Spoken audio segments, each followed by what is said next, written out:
Boa noite, pessoal. Eu me chamo Jailson. Eu vim aqui para apresentar o trabalho de informática, cujo nosso tema aqui foi escolhido por todos, que se chama Energia Limpa, um benefício melhor para o futuro. Nosso grupo ele é composto de 9 integrantes, cujas pessoas são o Arthur, Caio, Guilherme, eu, Jailson, Juan, o Igor, Gabriel, o Marcos, o Riquelme e Vinícius. Então, a gente vai abordar no nosso tema as seguintes informações: os conceitos, características, vantagens e desvantagens sobre a energia limpa e sustentável. Então, reunimos, na verdade, várias informações para que possa esclarecer para vocês um pouco dessa energia sustentável e os benefícios que ela traz para o futuro. Precauções pós-pandemia. As empresas deveriam começar investindo na comunicação de medidas preventivas, como a já clássica indicação de lavar as mãos com sabão por pelo menos 20 segundos, usar máscara e não compartilhar objetos pessoais. Reforçar a limpeza de locais mais expostos ao toque das mãos, como maçanetas, braços da cadeira, telefones e bancos. Incentivar a limpeza frequente de objetos compartilhados, como ferramentas e equipamentos.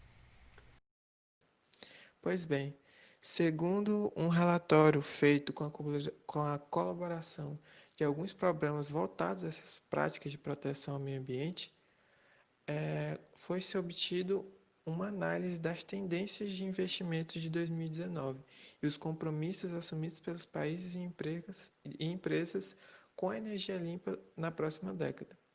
Basicamente, em 2019, por exemplo, foi-se observado que a capacidade das energias renováveis teve aumento de 12% em relação ao ano anterior, sendo que o investimento foi apenas 1% maior, ou seja, a capacidade com que se obtém as energias renováveis, a capacidade de ter energias renováveis aumentou e, consequentemente, atualmente também aumentou em custo bem menor do que se poderia, no caso, pensar. Ou seja, está investindo mais, só que de forma menor, e mesmo assim está se obtendo uma grande quantidade de capacidade. O que quer dizer que o custo dessas energias renováveis está ficando cada vez mais barato. Por exemplo, uma grande utilização dessas energias renováveis, no caso, é a energia solar. E para a utilização da energia solar, é também utilizado as chamadas usinas solares fotovoltaicas, que no caso são necessárias, por exemplo, para a obtenção de placas solares, na qual o objetivo delas é captar a energia solar e transformar em energia. E quando foi feito esse relatório, perceberam que no segundo semestre de 2019, mais precisamente, os custos dela tiveram um decaimento de 83%. Então, pode-se contar com isso que houve uma forma de se obter ela mais barata, justamente por conta de melhorias tecnológicas com o tempo, economia de larga escala e a concorrência acirrada, que principalmente no cenário pós-pandemia vai estar mais acirrada ainda, por conta de, por exemplo, aquele acordo de Paris, onde o objetivo é justamente diminuir esse impacto maléfico que o ser humano causa no meio ambiente. Então, parafraseando uma economista brasileira, a Glauco Faria, existe necessidade dos trabalhadores e sindicatos em colocarem os termos da transição justa na negociação coletiva, isto é, defender empregos. Os empregos poluentes serão mal vistos e deixarão de existir. O risco não é haver emprego nenhum no futuro. É uma brincadeira que ela faz por conta de que muitos empregos, hoje em dia, no caso, eles têm como base justamente causar, em certos momentos, malefícios ao meio ambiente. Então, fazer com que o ambiente fique mal para que uma pessoa trabalhe acaba fazendo com que essa pessoa esteja propícia a doenças. Então, é uma tendência que estes tipos de empregos sejam substituídos, ou então as formas com que é trabalhado nesses empregos sejam mudadas, justamente porque as pessoas também querem continuar trabalhando para manter sua renda. E é justamente isso que ela quer dizer quando elas querem defender o seu emprego. Opções de fontes de energias renováveis para suprir a demanda. Primeiramente, eu vou conceituar o que são fontes renováveis. São tudo aquilo que vem de recursos naturais, que são naturalmente renováveis, como a chuva, o vento, a água. Apenas 13% da energia consumida no mundo é obtida de maneira renovável. Isso ocorre basicamente porque as fontes de energia não renováveis são baratas e eficazes, e porque elas não dependem do clima, não dependem do tempo, não precisa estar de noite ou estar de dia para elas produzirem, elas vão continuar produzindo, independente disso. Agora eu vou caracterizar um pouco de algumas energias renováveis. A energia solar. A energia solar existe dois tipos: a térmica, que é obtida do calor dos raios solares, e a fotovoltaica, que é a mais conhecida, que é obtida com os raios solares nos painéis fotovoltaicos. Existe a energia hidrelétrica, só que ela não é limpa, porque ela libera muito carbono na atmosfera. Ela é obtida da energia cinética da água e tem um grande impacto social e econômico, por conta das grandes áreas que precisam ser inundadas, e o custo é muito elevado porque precisa mudar o pessoal de lugar, o pessoal que morava na área que vai ser inundada. Aí ela tem um grande impacto social. A energia eólica é a energia cinética dos ventos.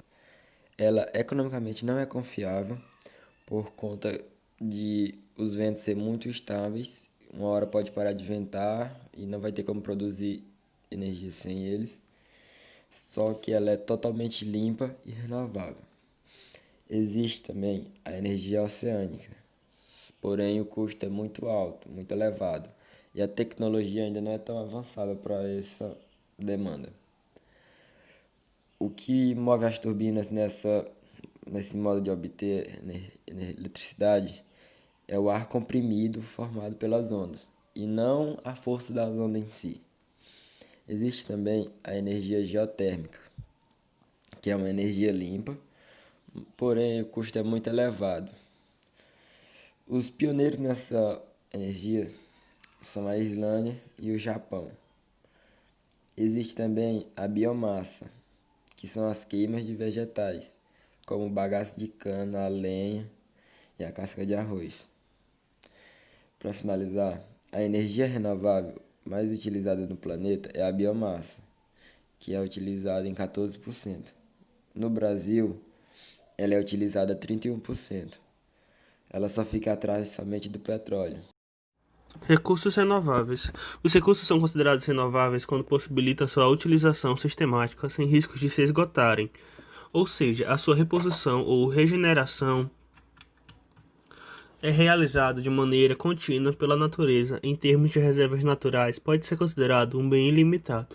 Temos alguns exemplos de fontes renováveis, como o sol, a força das ondas, das marés e rios, o vento, a energia geotérmica resultante de vulcão, a biomassa.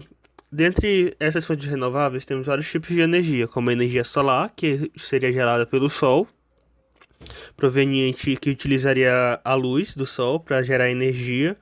Temos a hidrelétrica, que utilizaria a força do fluxo das águas para gerar energia cinética e com isso gerar energia elétrica.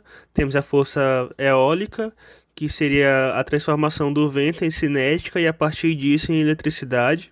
E temos a geotérmica, que seria através do armazenamento do calor da Terra gerar energia. Agora eu vou estar falando alguns dos benefícios e malefícios da energia solar. Alguns dos malefícios é o valor do investimento, a geração intermitente de energia e a mudança da estética do imóvel. Falando mais especificamente, podemos dizer que temos uma crença errada nesse valor de alto investimento da energia solar, pois mesmo que no início você pague um valor meio caro, ele no futuro vai se pagar e vai ficar mais rentável do que a energia elétrica normal.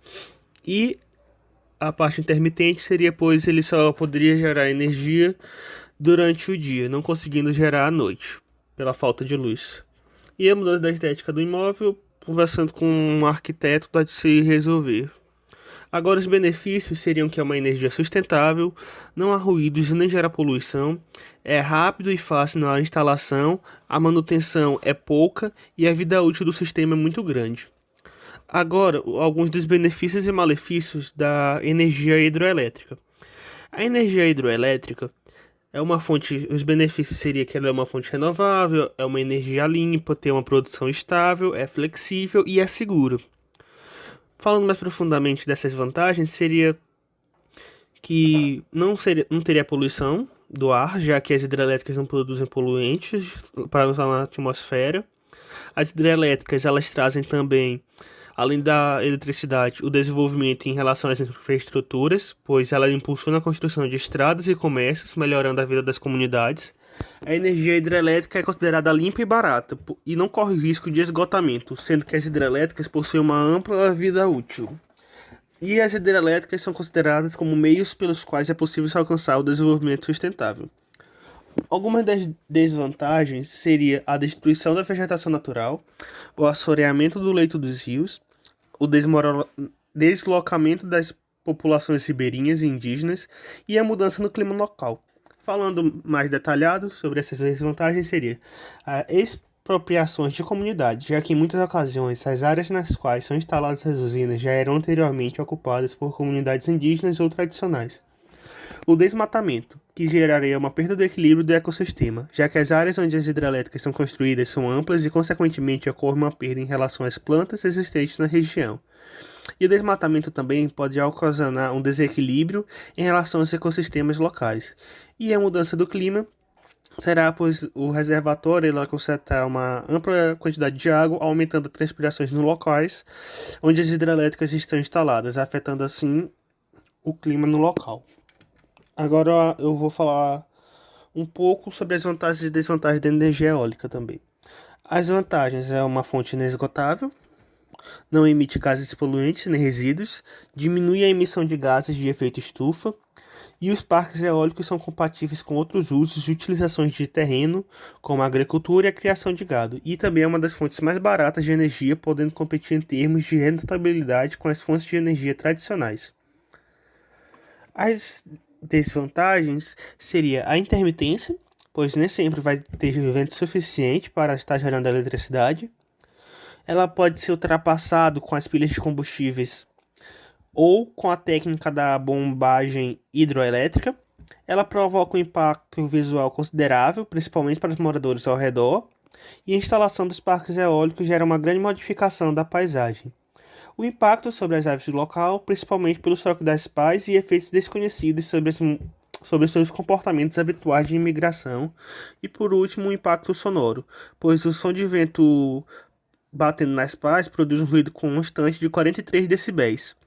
E as habitações ou zonas residenciais teriam que ter no mínimo uma distância de 200 metros de distância. Os prós e contras das energias renováveis que temos atualmente, nas quais a gente pode estar citando solar, eólica, maremotriz, que é gerada através do movimento das ondas, hidráulica, como as represas hidrelétricas, é que em geral o uso delas não causam danos ao meio ambiente, mas o seu processo de produção pode estar causando. Exemplificando cada uma, a energia solar, que é captada pelos painéis solares, ela tem uma vantagem de que elas podem ser instaladas tanto em campos abertos quanto na parte superior de empresas e residências.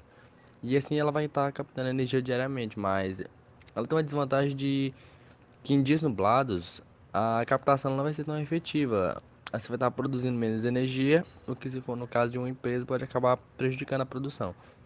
A vantagem da energia eólica é que pelos moinhos serem instalados em campos abertos,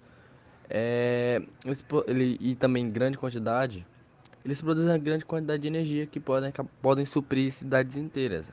Só que a desvantagem é que na sua produção, por serem peças muito grandes, que vão estar sem precisando de manutenção, eles acabam gerando um certo dano ambiental, caso a empresa que os produza utilize de combustíveis fósseis ou produza de uma forma danosa ao ambiente. A força maremotriz tem a vantagem de poder ser instalada sobre a superfície da água dos mares, sempre que houver ondas ou pequenas ondulações, ela irá produzir energia, sendo que isso também é um dos defeitos, porque ela só irá produzir energia através dessas ondulações. E caso houver um período que não haja essas ondulações, a energia também não é gerada. Mas caso haja e for muito pouca, a energia também será muito pouco produzida. A energia hidráulica, que é gerada através de represas hidrelétricas, ela possui a vantagem de produzir uma quantidade massiva de energia que, por ser um processo contínuo, é uma das melhores opções em questão de produção de energia. Mas o contra é que para sua produção uma grande área é alagada na parte posterior da barragem, o que pode acabar prejudicando moradores próximos. E caso haja épocas de seca, a produção ela vai acabar sendo reduzida por isso, porque a barragem não vai estar funcionando na sua capacidade máxima.